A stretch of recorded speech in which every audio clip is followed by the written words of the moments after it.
मौसम को लेकर बड़ी खबर। पश्चिमी विक्षोभ की वजह से 27-28 दिसंबर को उत्तर पश्चिम और मध्य भारत में बर्फबारी, बारिश और आंधी तूफान का अनुमान। मौसम विभाग के मुताबिक पश्चिमी हिमालयी क्षेत्र में 27 और 28 दिसंबर को कई जगहों पर हो सकती है बारिश और बर्फबारी। दिल्ली, पंजाब, हरियाणा, चंडीगढ़, पश्चिमी उत्तर प्रदेश, पूर्वी राजस्थान, मध्य महाराष्ट्र, मराठवाड़ा में कई जगहों पर तेज हवा के साथ बारिश की संभावना। हिमाचल प्रदेश में बारिश बर्फबारी को लेकर ऑरेंज अलर्ट जारी। 27 और 28 दिसंबर को भारी बर्फबारी के आसार। हिमाचल के ऊंचाई वाले इलाकों में हल्की से लेकर भारी बारिश का अनुमान। मैदानी इलाकों में बारिश और तेज हवा चलने के आसार।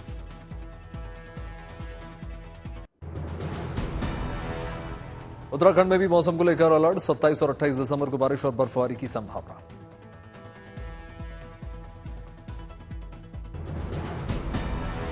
उत्तरकाशी, चमोली, पिथौरागढ़, रुद्रप्रयाग और बागेश्वर समेत कई जिलों में मौसम विभाग ने हल्की से मध्यम बारिश और बर्फबारी का जताया पूर्वानुमान। प्रशासन ने लोगों को और पर्यटकों को दी सावधानी बरतने की अपील। ऊंचाई वाले इलाकों में तापमान में गिरावट से बढ़ सकती है लोगों की मुश्किलें। मौसम विभाग ने गुजरात में अगले 3 दिनों के लिए जारी कर दिया बारिश का अलर्ट। कच्छ, बनासकांठा, तापी, वलसाड समेत तमाम इलाकों में अनुमान। तेलंगाना में हैदराबाद के कई इलाकों में हुई झमाझम बारिश, आने जाने वालों को परेशानी।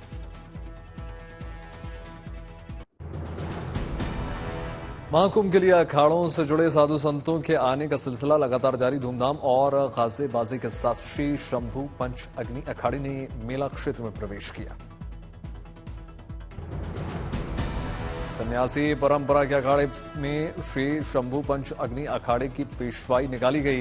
पेशवाई में नजर आया सनातन का अद्भुत नजारा। अनंत माधव मंदिर से अग्नि अखाड़े की निकाली गई पेशवाई। अखाड़े की पेशवाई में सबसे आगे अखाड़े की धर्म ध्वजा फहरा रही थी। अग्नि अखाड़े की पेशवाई में हाथी, घोड़े और ऊंट भी नजर आए। साथ सन्यासियों ने दिखाए हैरत अंगेज करतब।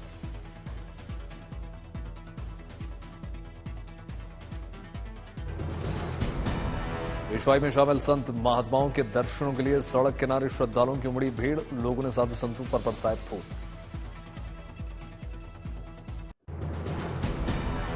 श्री शंभू पंच अग्नि अखाड़े के साथ चल रहा था बैंड बाजा। शाही अंदाज में शोभा यात्रा में महाकुंभ छावनी में किया गया प्रवेश।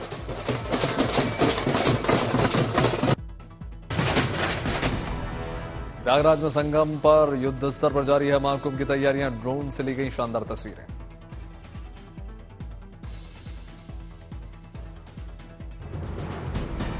ड्रोन से ली गई तस्वीरों में रोशनी से नहाया महाकुंभ मेला क्षेत्र। महाकुंभ की तैयारियों पर मुख्यमंत्री योगी आदित्यनाथ की नजर। महाकुंभ के लिए राष्ट्रीय स्वयंसेवक संघ की विशेष तैयारियां। महामेले के दौरान आरएसएस इको फ्रेंडली बैग्स और प्लेट्स वितरण करेगा। अगले 13 जनवरी से महाकुंभ का आगाज। 26 फरवरी तक चलने वाले महामेले में करोड़ों लोगों के का आगमन। दुनिया भर में करोड़ों राम भक्तों के लिए शुभ समाचार। पूरी भव्यता और दिव्यता के साथ मनाई जाएगी रामलला की प्राण प्रतिष्ठा। राम मंदिर में प्रभु रामलला की प्राण प्रतिष्ठा की पहली वर्षगांठ पर होंगे कई भव्य कार्यक्रम। मंदिर ट्रस्ट ने जानकारी। श्री रामलला विग्रह की प्राण प्रतिष्ठा की पहली वर्षगांठ 11 जनवरी को मनाई जाएगी। इस पावन दिन को प्रतिष्ठा द्वादशी के रूप में मनाया जाएगा। 11 जनवरी को दोपहर 12:30 बजे भगवान श्री राम का अभिषेक होगा। भगवान की उतारी जाएगी आरती। राम प्रतिष्ठा के वार्षिक उत्सव को भव्य और दिव्य बनाने की तैयारियां जारी। राम मंदिर परिसर में होंगे धार्मिक अनुष्ठान।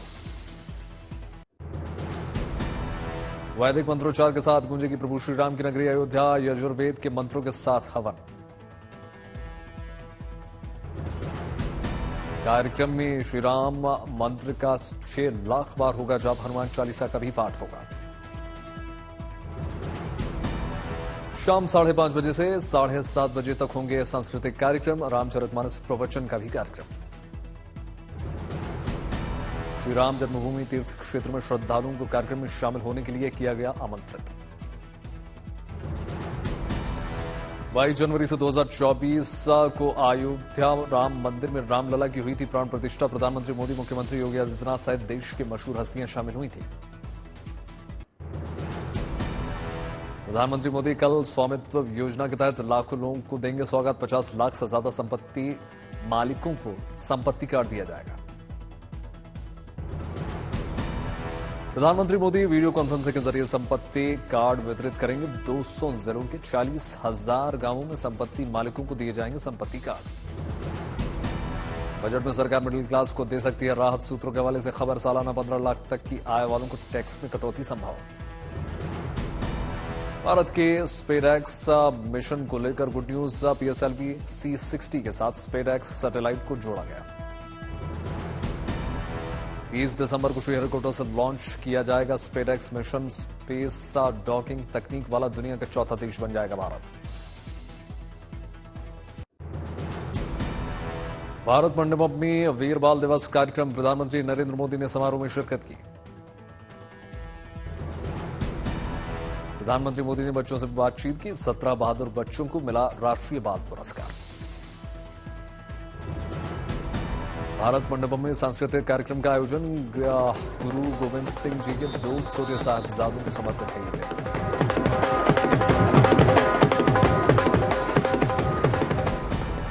वीर बाल दिवस के मौके पर प्रधानमंत्री मोदी ने बच्चों को संबोधित किया। कहा, आत्मनिर्भर भारत का लक्ष्य सुनिश्चित।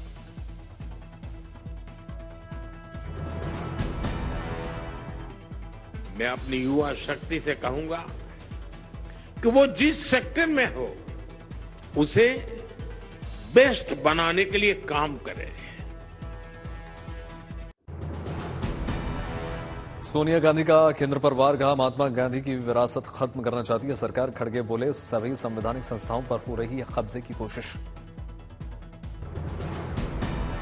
दिल्ली दौरे पर महाराष्ट्र के डिप्टी सीएम एकनाथ शिंदे, प्रधानमंत्री मोदी, गृहमंत्री अमित शाह और जेपी नड्डा से मुलाकात। मुंबई में अदानी ग्रुप के धारावी प्रोजेक्ट पर चेयरपर्सन गौतम अदानी ने कहा, हमारी कोशिश है कि यहां के 10 लाख लोगों को सम्मान से जीने का मौका मिले। नागपुर में संघ प्रमुख मोहन भागवत ने कहा, अंग्रेजों ने भारत के लोगों के दिमाग में कई झूठी बातों को डाला जिससे निकलने में हम आज भी लगे हुए हैं। गुजरात के छोटा उदयपुर में द्वारका शारदा के जगत गुरु शंकराचार्य ने भागवत के बयान पर कहा, हम कुछ खोज नहीं रहे हैं, लेकिन हमारे मंदिरों को तोड़कर जिन स्थानों को निर्माण हुआ है वो हमें वापस चाहिए। ईडी दफ्तर पहुंचे आम आदमी पार्टी नेता संजय सिंह। बीजेपी सांसद परवेश वर्मा के खिलाफ शिकायत दर्ज कराई। शिकायत दर्ज कराने के बाद संजय सिंह ने कहा, ईडी दफ्तर ने शिकायत पत्र स्वीकार तो कर लिया, लेकिन किसी अधिकारी ने कार्रवाई का आश्वासन नहीं दिया। शिकायत पत्र उन्होंने सिर्फ रिसीव किया है, कोई अधिकारी मिला नहीं, किसी ने कोई कार्रवाई का भरोसा नहीं दिलाया। इसलिए क्या करेगी ईडी इसके बारे में मैं नहीं बोल सकता, लेकिन ऑफिशियली ये शिकायत इनको प्राप्त हो चुकी है। आम आदमी पार्टी ने परवेश वर्मा और कैश बांटने का लगाया आरोप। जवाब में परवेश सिंह वर्मा ने कहा, उनकी संस्था सालों से मदद का काम कर रही है। दिल्ली चुनाव में जीतन राम मांझी की पार्टी हिंदुस्तानी अवाम मोर्चा अकेले दम पर लड़ेगी चुनाव। केजरीवाल को एंटी नेशनल कहने पर भड़की आम आदमी पार्टी। कांग्रेस से कहा, 24 घंटे में अजय माकन पर करें कार्रवाई।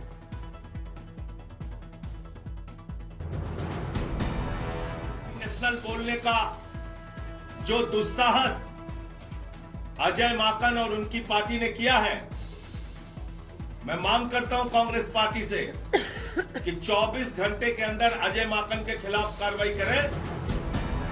मुख्यमंत्री आतिशी ने कहा, कांग्रेस के बयानों और एक्शन से साफ नजर आ रहा है कि दिल्ली के चुनाव के लिए कांग्रेस ने बीजेपी से सांठगांठ कर लिया है। दिल्ली चुनाव से पहले इंडिया गठबंधन में तनातनी। कांग्रेस को बाहर निकालने के लिए दूसरे दलों से बात करेगी आम आदमी पार्टी।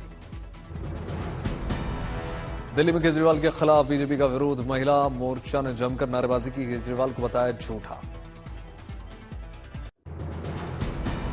केजरीवाल के घर पहुंचे वक्फ बोर्ड के कई इमाम। 17 महीनों से सैलरी न मिलने का दावा दिया। अजमेर के दरगाह इलाके में अवैध अतिक्रमण पर शिकंजा। कई इलाकों में चला बुलडोजर। नगर निगम की रूटीन कार्रवाई। एक्टर अल्लू अर्जुन के बचाव में उतरे बीजेपी नेता अनुराग ठाकुर, बोले कुछ लोग उन्हें नीचा दिखाने का काम कर रहे हैं। अनुराग ठाकुर ने कांग्रेस पर लगाया राजनीति करने का आरोप, बोले कुछ लोग कंट्रोवर्सी कर रहे हैं। किसी को खड़ा करने की बजाय प्रयास होना चाहिए कि संवाद हो, सुरक्षा का ख्याल रखा जाए, ना कि राजनीति की जाए। बिहार में आगामी चुनाव से पहले आरजेडी विधायक का बड़ा बयान, भाई वीरेंद्र बोले नीतीश कुमार सांप्रदायिक शक्तियों को छोड़कर आएंगे तो हम स्वागत करेंगे।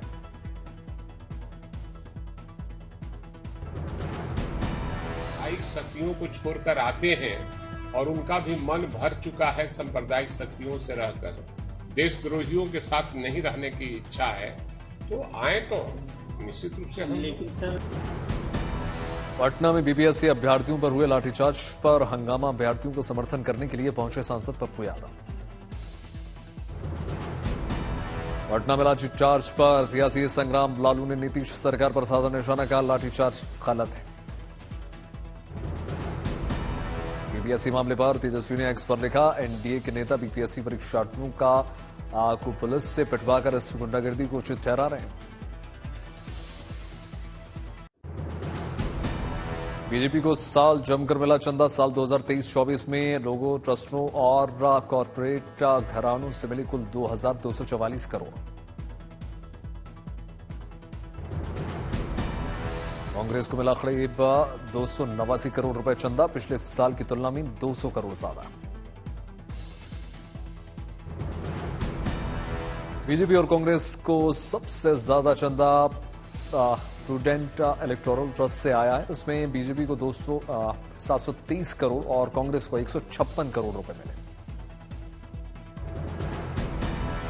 तेलंगाना के पूर्व मुख्यमंत्री चंद्रशेखर राव की पार्टी बीआरएस बनी दूसरी सबसे बड़ी पार्टी, कुल 580 करोड़ रुपए मिला चंदा। बीजेपी को फ्यूचर गेमिंग से भी मिला पैसा, निर्वाचन आयोग ने जारी किए आंकड़े।